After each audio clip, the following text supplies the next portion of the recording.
Hello friends, मैं अभिषेक कुमार समृद्धि IAS के online platform पे आप सभी का स्वागत करता हूं, अभिनंदन करता हूं।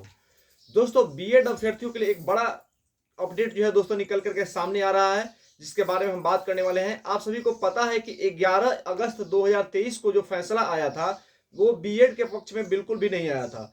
और 1 to 5 यानी 1 से 5 तक के जो बीएड अभ्यर्थी थे, जो बीएड वाले अभ्यर्थी जो 1 to 5 में अप्लाई किए थे, उनको जो है वहां से बाहर कर दिया गया था। और बीएड की योग्यता लेकर के जो 1 to 5 में ज्वाइन किए थे उनको भी जो है वहां से हटाया जा रहा था। तो ऐसे ही एक मामला दोस्तों जो है बिहार से था, जहां पे 22,000 शिक्षकों को उनकी नौकरी से जो है दोस्तों हाथ धोनी पड़ी थी। यानी 11 अगस्त 2023 को जो फैसला आया था बीएड को लेकर के, उसके बेस पे, उसके आधार पे बिहार में जो है 22,000 शिक्षकों को अपनी नौकरी से जो है दोस्तों हाथ धोनी पड़ी थी, क्योंकि वे बीएड किए हुए थे और 1 to 5 में उन्होंने अप्लाई किया था और नौकरी कर रहे थे। तो उनको वहां से जो है वो हटा दिया गया था। किस आधार पे? तो 11 अगस्त 2023 का जो फैसला आया था उसके आधार पे उनको वहां से हटा दिया गया था। तो इसी को लेकर के दोस्तों एक इंफॉर्मेशन है जिसके बारे में मैं बात करने वाला हूं, और ये इंफॉर्मेशन आप सभी के लिए बहुत ही ज्यादा इंपॉर्टेंट है दोस्तों। तो ये वीडियो एकदम अंतिम तक देखिए, क्योंकि यहाँ से बहुत सारे अपडेट जो है वो आपके लिए निकलने वाले हैं, जो कि बहुत ही इंपॉर्टेंट है। तो इसी को लेकर के इंफॉर्मेशन है, इस पे हम डिस्कस करेंगे। और साथ ही बीएड वर्सेस बीटीसी, साथ ही दोस्तों बीएड वर्सेस बीटीसी का जो मामला एमपी से है उस पे भी हम बात करेंगे कि उसकी सुनवाई जो स्पेशल बेंच में होने वाली है उसका डेट अभी तक क्यों नहीं आ रहा है, उसको लेकर के क्या अपडेट है। इसको लेकर के लगातार क्वेश्चन जो है वो स्टूडेंट्स हमसे कर रहे हैं, तो उस पर भी हम बात करेंगे। तो सबसे पहले दोस्तों, अगर आप इस चैनल पर नए विजिट कर रहे हैं तो सबसे पहले इस चैनल को सब्सक्राइब कीजिए, लाइक कीजिए, कमेंट कीजिए और ज्यादा से ज्यादा शेयर कीजिए कि बीएड वर्सेस बीटीसी या फिर बिहार में जो 22,000 शिक्षक बीएड से बाहर किए गए हैं, 1 to 5 से बाहर के, उनको लेकर के कोई नया अपडेट आए, कोई ऑथेंटिक खबर आए तो सबसे पहले आपको यहां से मिल पाए। तो इसके लिए आप इसको सब्सक्राइब कीजिए। अब दोस्तों सबसे पहले हम बात करते हैं बीएड अभ्यर्थियों के लिए जिनको शिक्षक नौकरी से जो है बाहर किया गया था दोस्तों। तो बीएड अभ्यर्थियों के लिए बड़ी खुशी की बात यह है कि बिहार सरकार, जो बिहार के अंतर्गत 22,000 जो शिक्षक थे जो बीएड के कारण 1 to 5 से बाहर किए गए थे, उनको बचाने के लिए बिहार की जो सरकार है वो अब खड़ी हो गई है। और जो लोग 2020 में जो वैकेंसी आई थी और उसके तहत 1 to 5 में उनकी ज्वाइनिंग हुई थी, उनकी भर्ती हुई थी बीएड की योग्यता के आधार पर, उनके लिए सरकार जो है अब खड़ी हो गई है और सरकार ने जो है सुप्रीम कोर्ट की तरफ का रुख कर लिया। यानी बिहार सरकार जो है इन 22,000 शिक्षकों को बचाने के लिए अब सुप्रीम कोर्ट जाने के लिए तैयार हो गई है, और सुप्रीम कोर्ट जाने की सारी तैयारियां जो है बिहार सरकार की पूरी की जा चुकी है। ये अपडेट है दोस्तों। तो देखिए, इसको लेकर के पेपर में भी एक खबर आई है, देखिए उसको क्या क्या दिया है। बीएड योग्यताधारी शिक्षकों के मामले में सुप्रीम कोर्ट जाने की तैयारी जो है वो पूरी हो चुकी है बिहार सरकार की।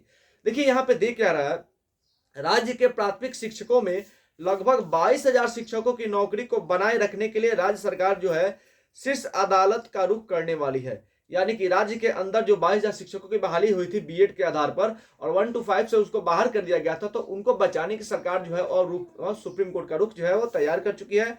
इसके लिए शिक्षा विभाग ने सैद्धांतिक तैयारी जो है वो कर ली है, वह सुप्रीम कोर्ट का रुख करने वाली है।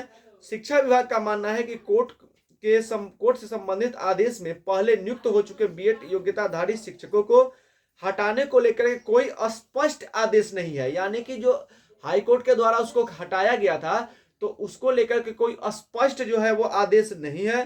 तो शिक्षा विभाग कोर्ट के फैसले का विधि विशेषज्ञों से गहन सलाह ली है और उसके बाद सुप्रीम कोर्ट में शिक्षकों के मामले को ले जाने की जो है सैद्धांतिक तैयारियां जो है कर ली गई है। अब देखिए, 11 अगस्त को जो फैसला आया था, तो 11 अगस्त के फैसले के आधार पर पटना हाई कोर्ट द्वारा इन्हें नौकरी से जो है वो बाहर कर दिया गया था। तो नौकरी से जब इन्हें बाहर कर दिया गया था, तब से इन सारे शिक्षकों की एकमात्र उम्मीद जो है वो गवर्नमेंट थी, यानी कि बिहार सरकार थी। तो बिहार सरकार जो है वो अब इनके लिए स्टैंड लेने के लिए तैयार हो गई है और सुप्रीम कोर्ट जाने की सारी तैयारी जो है वो पूरी कर चुकी है। तो हाई कोर्ट के फैसले को डिस्कस करने के बाद, यानी हाई कोर्ट का जो फैसला आया था उसको डिस्कस करने के बाद उसके लिए क्या जो है पक्ष रखे जाएंगे सुप्रीम कोर्ट में, इसकी तैयारी बिहार सरकार जो है वो कर ली जाए, शिक्षा विभाग द्वारा जो है वो किया जा चुका है। तो इसे सुप्रीम कोर्ट में ले जाने का अब फैसला किया गया है। तो अब वहां से सुप्रीम कोर्ट में जब ये मामला जाएगा तो वहां से ही पता चलेगा कि इनके लिए क्या पॉजिटिव आता है, क्या निगेटिव आता है। यानी जो भी फैसला होगा अब सुप्रीम कोर्ट से होगा। तो अब एक उम्मीद की किरण है कि सुप्रीम कोर्ट से जो है वो बिहार के अंतर्गत इन 22,000 शिक्षकों को लेकर कुछ पॉजिटिव जो है वो आएगा। अब देखिए, एक और मामला है। फिलहाल बीएड वर्सेस बीटीसी का एक मध्य प्रदेश गवर्नमेंट की ओर से जो मामला सुप्रीम कोर्ट को लेकर के जाया गया था, तो वो एक मामला जो है वो सुप्रीम कोर्ट में सुना जा रहा है। तो दोस्तों बीएड वर्सेस बीटीसी के उस केस का जो डायरी नंबर 4303 था, 4303/2024 था, जिसको एमपी गवर्नमेंट ने के तरफ से जो है सुप्रीम कोर्ट ले जाया गया था। यानी कि मध्य प्रदेश की गवर्नमेंट जो है वहां पे मध्य प्रदेश के अंदर जो बीएड के अभ्यर्थी जो है पहले से नौकरी कर रहे हैं उनके लिए स्टैंड लेकर खड़े होगी कि उनको बचाना है। उनको बचाने के लिए जो है मध्य प्रदेश की गवर्नमेंट जो है सुप्रीम कोर्ट गई है। तो उस मामले की सुनवाई जो है वो स्पेशल बेंच में होनी थी, लेकिन उसका डेट जो है दोस्तों काफी दिनों से नहीं आ रहा है। यानी 2 फरवरी को उसकी सुनवाई हुई थी और उसके बाद से इसके जो है कोई डेट ही नहीं आया है। आपको पता है कि इसकी सुनवाई जो है स्पेशल बेंच में होने वाली है, यानी जस्टिस अनिरुद्ध घोष और सुधांशु गुलिया के बेंच में इसकी सुनवाई होने वाली है। लेकिन अभी तक जो है इसकी सुनवाई का कोई डेट नहीं आया है। तो इस स्पेशल बेंच में इसकी सुनवाई देखिए कब होता है। जैसे ही कोई नया अपडेट आएगा, कोई डेट आएगा, हम आपसे जरूर बताएंगे। तो ये बेंच देखिए, एक स्पेशल बेंच की एक खासियत होती है कि जिस दिन इसकी सुनवाई होगी उसी दिन उसका फैसला आ जाएगा। तो ये फैसला जो है उस पर टिका हुआ है और जब इसकी सुनवाई होगी वहां से फैसला है। और इसी आधार पर जो है एमपी हाई कोर्ट का फैसला भी जो है टिका हुआ है और एमपी हाई कोर्ट में भी इसकी सुनवाई नहीं हो रही। जब सुप्रीम कोर्ट में सुनवाई होगी उसके बाद एमपी हाई कोर्ट में जो है सुनवाई होगी। तो दोस्तों यहां से ये अपडेट है, यानी MP high court MP government वाला जो केस ले जाएगा सुप्रीम कोर्ट में, उसको लेकर कभी डेट नहीं आया है। और बिहार सरकार जो है सुप्रीम कोर्ट में जो है जाने के लिए तैयार हो गई है। प्राथमिक शिक्षक जो बीएड किए वाले शिक्षक थे, जो प्राथमिक शिक्षा में नियुक्त हुए थे, उनको बचाने के लिए बिहार सरकार जो है सुप्रीम कोर्ट जाने की तैयारी कर चुकी है। धन्यवाद।